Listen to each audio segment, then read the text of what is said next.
नमस्कार, मैं अंजना और आप देख रहे हैं ह्यूमन लाइव न्यूज। आइए बढ़ते हैं आज की बड़ी खबर की ओर। सम्राट चौधरी बिहार की सियासत में उभरता चेहरा, बीजेपी की नई रणनीति का केंद्र।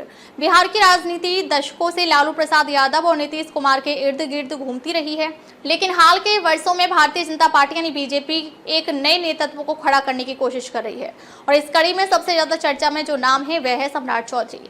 बीजेपी की सत्ता की ओर बढ़ती राह। बिहार एकमात्र हिंदी भाषी राज्य है जहां बीजेपी को अब तक मुख्यमंत्री की कुर्सी नहीं मिल पाई है। हालांकि वह लंबे समय से सत्ता में सहयोगी की भूमिका में रही है। जब नीतीश कुमार ने एक बार फिर एनडीए में वापसी की तो बीजेपी ने अपनी रणनीति बदलते हुए सम्राट चौधरी को उप मुख्यमंत्री बनाया। सम्राट चौधरी का कद पिछले कुछ वर्षों में तेजी से बढ़ा है। 2017 में बीजेपी में शामिल होने के बाद वे 2022 में प्रदेश अध्यक्ष बने और अब 2024 में उप मुख्यमंत्री की कुर्सी तक पहुंच गए। उनकी यह यात्रा बिहार की बदलती राजनीतिक तस्वीर को दिखाती है, जहां बीजेपी ओबीसी और गैर सवर्ण वोट बैंक को साधने की कोशिश कर रही है। जातीय समीकरण और सम्राट चौधरी की बढ़ती ताकत। बिहार की राजनीति में जातीय समीकरण का बड़ा प्रभाव रहता है। सम्राट चौधरी कुशवाहा यानी कोयरी समुदाय से आते हैं, जो बिहार में एक प्रभावशाली ओबीसी समूह है। बीजेपी ने उन्हें उप मुख्यमंत्री बनाकर नीतीश कुमार के लबकु समीकरण यानी कुर्मी कोयरी में सेंध लगाने की कोशिश की है। वरिष्ठ पत्रकार नचिकेता नारायण के अनुसार बीजेपी की रणनीति स्पष्ट है। वह अपने परंपरागत स्वर्ण वोट बैंक को बनाए रखते हुए ओबीसी और दलित समुदाय में पैठ बनाना चाहती है। सम्राट चौधरी को आगे बढ़ाने का मुख्य कारण यही है।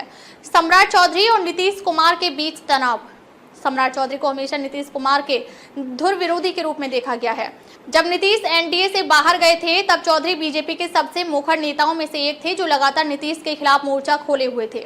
सम्राट चौधरी की राजनीतिक विरासत। सम्राट चौधरी राजनीति में नए नहीं है। उनके पिता शकुनी चौधरी बिहार के दिग्गज कुशवाहा नेता रहे हैं और समता पार्टी के संस्थापक सदस्यों में से एक थे। वे आरजेडी और जेडीयू में भी रहे, लेकिन सम्राट चौधरी ने 2017 में बीजेपी का दामन थाम लिया। 1990 में राजनीति में कदम रखने वाले सम्राट चौधरी 1995 में एक राजनीतिक मामले में जेल भी गए थे।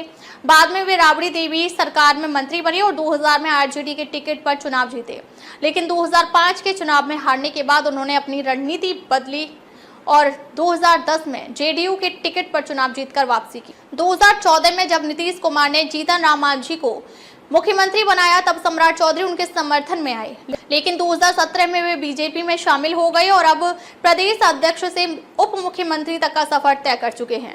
क्या सम्राट चौधरी बन सकते हैं बिहार के सीएम? बीजेपी सम्राट चौधरी को भविष्य के मुख्यमंत्री चेहरे के रूप में देख रही थी, लेकिन नीतीश कुमार की वापसी से समीकरण बदल गई हैं। राजनीतिक विश्लेषकों का मानना है कि बीजेपी अभी भी सम्राट चौधरी को एक मजबूत नेता के रूप में आगे बढ़ा रही है। वरिष्ठ पत्रकार ज्ञान प्रकाश के अनुसार सम्राट चौधरी को आगे बढ़ाने का फैसला बीजेपी के राष्ट्रीय नेतृत्व ने जातीय समीकरण को ध्यान में रखकर किया है, लेकिन बिहार में अंतिम फैसला नरेंद्र मोदी और अमित शाह ही लेते हैं। बिहार की राजनीति में आगे क्या? नीतीश कुमार और सम्राट चौधरी की जोड़ी सरकार चला रही है, लेकिन यह देखना दिलचस्प होगा कि दोनों के बीच तालमेल कितना बना रहता है। बीजेपी इस बार ज्यादा आक्रामक रुख अपना रही है और विधानसभा चुनाव 2025 में इसका असर दिख सकता है।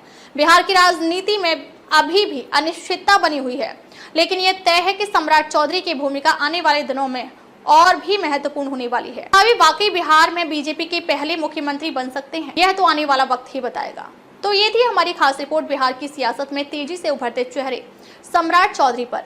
क्या बीजेपी की रणनीति बिहार में कायम होगी? क्या सम्राट चौधरी मुख्यमंत्री पद तक पहुंच पाएंगे या फिर बिहार की राजनीति में कोई नया मोड़ आएगा? ये देखना दिलचस्प होगा। फिलहाल के लिए बस इतना ही। देखते रहिए हमारा चैनल, जहां हम आपके लिए लाते हैं देश दुनिया की तमाम खबरें। धन्यवाद। अब तक के लिए बस इतना ही। फिर मिलते हैं एक ऐसे ही बड़ी खबर के साथ। तब तक के लिए नमस्कार और देखते रहिए ह्यूमन लाइव न्यूज।